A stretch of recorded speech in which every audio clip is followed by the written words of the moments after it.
Alright. अनंत विजय, आपकी राय, क्या आप सहमत हैं देशभक्ति के सर्टिफिकेट अब सुप्रीम कोर्ट बांटेगा? देखिए, सुप्रीम कोर्ट ने देशभक्ति का सर्टिफिकेट नहीं किया, वो इन्फ्रेंस निकाला जा रहा है।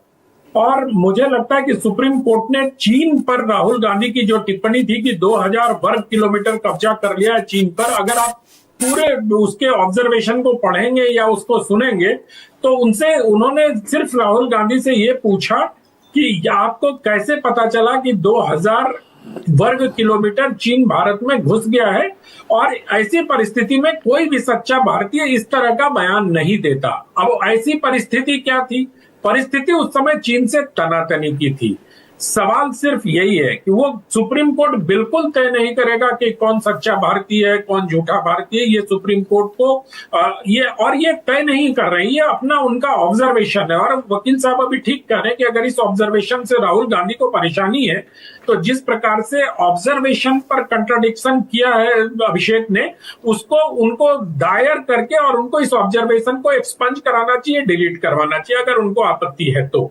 लेकिन सुप्रीम कोर्ट ने कहीं भी ये नहीं तय किया है कि वो सच्चे भारतीय है कि नहीं। ये जस्टिस का ऑब्जर्वेशन। अच्छा, मैं डायरेक्टली पूछता हूं आपसे, मैं और सीधे सीधे पूछता हूं, अनंत विजय, क्या सुप्रीम कोर्ट के जजों की ये टिप्पणी सही है कि आपको ये मुद्दा सिर्फ संसद में ही उठाना चाहिए था, सोशल मीडिया में क्यों उठा दिया?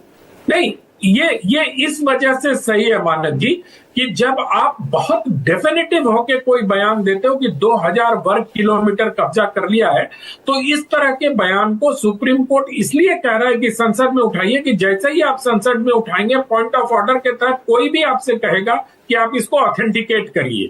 और अगर आपके पास बहुत पुख्ता जानकारी है तभी इस तरह के भ्रामक बयान दे सकते हैं। मुझे लगता है कि राहुल गांधी जी की अगर मैं थोड़ा सा समय दें तो कई सारे बयानों पर कोर्ट की इस प्रकार की टिप्पणी आई है। आप याद करिए, राफेल पर उनको लेकर इसी तरह की टिप्पणी आई थी जी, चौकीदार चोर पर आई टिप्पणी, फिर पेगासस पे आई टिप्पणी जिस पर अभी 30 जुलाई को फिर सुनवाई होनी है। तो उसके पहले वीर सावरकर के मुद्दे पर भी इसी तरह की टिप्पणी आई थी। उसके पहले मोदी की जाति, मोदी प्रधानमंत्री नहीं, मोदी की जाति को लेकर जिन पर सावरकर पर कहा था अंग्रेजों के नौकर और माफी वीर और पेंशन भोगी। मैं ये कह रहा हूं कि सुप्रीम कोर्ट अगर कोई ऑब्जर्वेशन देता है उसमें अगर थोड़ा भी आप कॉमा फुल स्टॉप इधर उधर हटा के अगर उसके इन्फ्रेंस निकालने लगेंगे, जैसे कल से राहुल गांधी के बारे में निकाल रहे हैं लोग और उनको देशद्रोही करार दे रहे हैं, ये गलत है। राहुल गांधी कुछ भी हो सकते हैं, मैं आपके शो में पहले भी कह चुका हूं कि वो देशद्रोही नहीं है और कोई भी नेता देशद्रोही नहीं है इस देश का। तो सच्चे भारतीय होना और देशद्रोही होना दोनों में बहुत अंतर है। ठीक है, बहुत बढ़िया, बहुत बढ़िया। अब विनोद जी आप भी